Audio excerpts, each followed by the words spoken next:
सिर्फ था दिल्ली और बिहार, इनकी चर्चा सिर्फ हो रही। तो ये जो है कि सिर्फ चुनाव जीतना, बाकी कुछ मतलब नहीं। वो उनका है ना सर राउत इंदौरी का कि सीमाओं पे बड़ा तनाव है, क्या कहीं कोई चुनाव है? वैसे ही हाल यहाँ हो गया कि भाषणों में बड़ा जिक्र है, अरे भाई चुनाव की फिक्र है।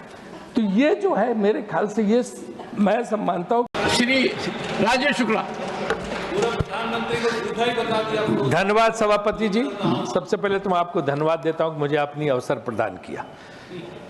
हालांकि बड़ा कठिन था, देवगौड़ा जी के ओजस्वी और प्रभावमयी भाषण के बाद बोलना बड़ा कठिन काम है। सुनिए, आपकी पार्टी का समय खत्म हो चुका था, इसीलिए मैंने आपको धन्यवाद दिया।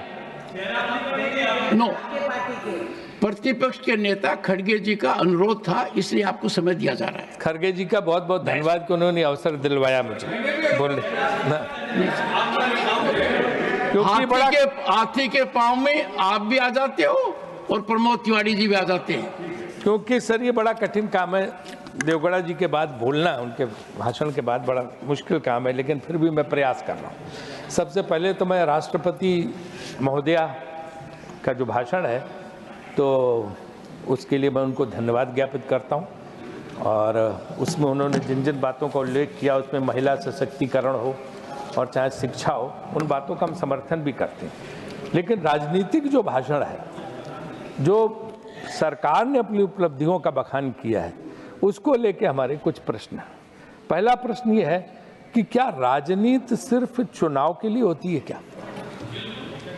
क्या सिर्फ मकसद है कि केन प्रकार इन तीन तिकड़ा हर तरह से सिर्फ चुनाव जीत लेना ही राजनीति है? या कुछ जो है कार्य करने की भी बात है?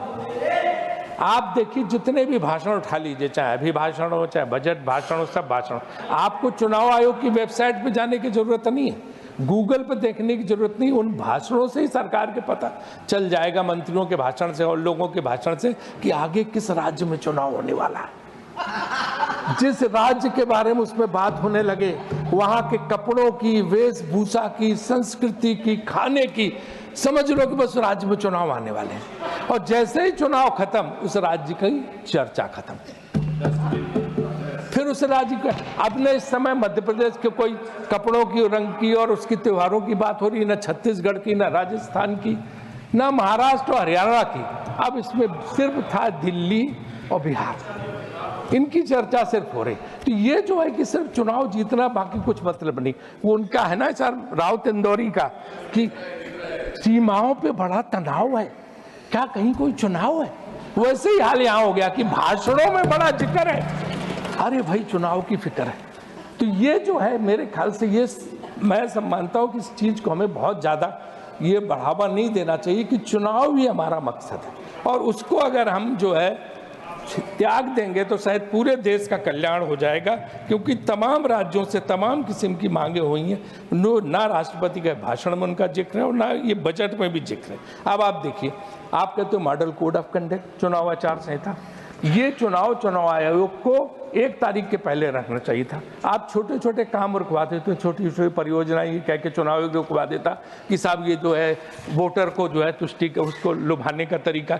बजट तो सबसे बड़ा घोषणाओं का भंडार है। बजट जो है चुनाव के ठीक पहले हो रहा, और भाजपा का विज्ञापन निकल रहा है चुनाव के दिन कि 12 लाख तक कर मुक्ति, ये बजट की जो घोषणा थी इनके चुनाव उसमें आ गई। तो सीधे सीधे मॉडल कोड ऑफ कंडक्ट, चुनाव आचार संहिता को उल्लंघन है। आगे समय इसको ध्यान रखना पड़ेगा। मैं कोई आलोचना नहीं कर रहा हूँ, लेकिन इन चीज़ों को, टेक्निकल चीज़ों को ध्यान रख के ही हमें आगे बढ़ना पड़ेगा। और चुनाव आयोग इन चीज़ों पे ध्यान नहीं देता। आज देखो, आप कुछ भी मानो, एक चीज़ तो आप भी नड्डा जी मानोगे कि चुनाव आयोग की छवि बहुत धूमिल होगी। वो कुछ नहीं, आप देखो शेषन का जमाना, हमारी सरकार के खिलाफ हम ही ने लगाया था, हमारी सरकार के खिलाफ कितने सख्त कदम उठाते थे। और आज उनका नाम, अरे शेखावत जी, आज सुनिए तो उनका नाम सब लेते हैं। आज किसी मुख्य चुनाव आयुक्त का नाम क्यों नहीं लिया जा रहा? कोई याद कर रहा? क्योंकि वो आंख मूंद के बैठे हो, कुछ देखते नहीं। खुलेआम पैसे का पैकेट बट रहे हैं, कहीं कुछ बट रहा, कहीं कुछ हो रहा, कहीं शिकायतें की जाती हैं। राजनीतिक दल शिकायत करने जाते, सुनी नहीं जाती। तो चुनाव आयोग से मेरा अनुरोध है कि वो भी जो है इस तरफ ध्यान दें और ये जो है चुनाव आचार संहिता को उल्लंघन, खुलेआम चुनाव की जो व्यवस्था है उनका उल्लंघन, उसको कम से कम दूर किया जाए और जो है विपक्ष और दूसरे दलों को भी मौका दें, उनकी बात सुने, उनको अपनी छवि का ख्याल रखना चाहिए। इसके बाद बात बेरोजगारी की आती है। हम किस बात का ढिंढोरा पीटते तो कहते तो सचमुच हमें बड़ा वो था कि 60% युवा शक्ति भारत के पास है। भारत सबसे नौजवान देश है और हम सबसे ज़्यादा जो है आगे अर्थव्यवस्था में काम कर सकते हैं। लेकिन आज हुआ क्या, वही युवा शक्ति आपने गांव में बिठा दी। वो सब बैठे हैं जो कोरोना के बाद गए, कोई लौट के नहीं है। आज सूरत का उद्योग, मुंबई का उद्योग, पंजाब का कृषि उद्योग, लेबर नहीं है, लेबरर्स ही नहीं। और उसकी वजह से मैन्युफैक्चरिंग सेक्टर इतना सफर कर रहा है कि उससे जो है लेबर कास्ट इतनी, देखिए हमें पूरा टाइम मिला, ऐसा नहीं कि फिर हम नहीं बोले। मैं आगे बढ़, राजीव जी एक मिनट, नहीं मुझे आप खत्म करें नहीं तो मैं आगे बढ़ूंगा, प्लीज। नो चेयरमैन साहब ने टाइम दिया, आप मत करें, आप खत्म करें टाइम दिया मुझे, टाइम दिया मुझे, आप खत्म करें जल्दी, नहीं तो मैं दूसरे स्पीकर को बुलाऊंगा, प्लीज। टाइम दिया, इसके बाद हमें बोलने नहीं देंगे। अच्छा चलो हम 1 लाख आखिरी सवाल है, आपने बीच में टोक दिया कि भाषण नहीं, आपका समय जो है मैंने नहीं, समय मुझे बोला नहीं, समय आपका जो दिया गया है इस यहाँ पे लिखा हुआ है, किसने दिया? आप गलत सूचना मत दीजिए, आप गलत सूचना मत दीजिए, खत्म करिए।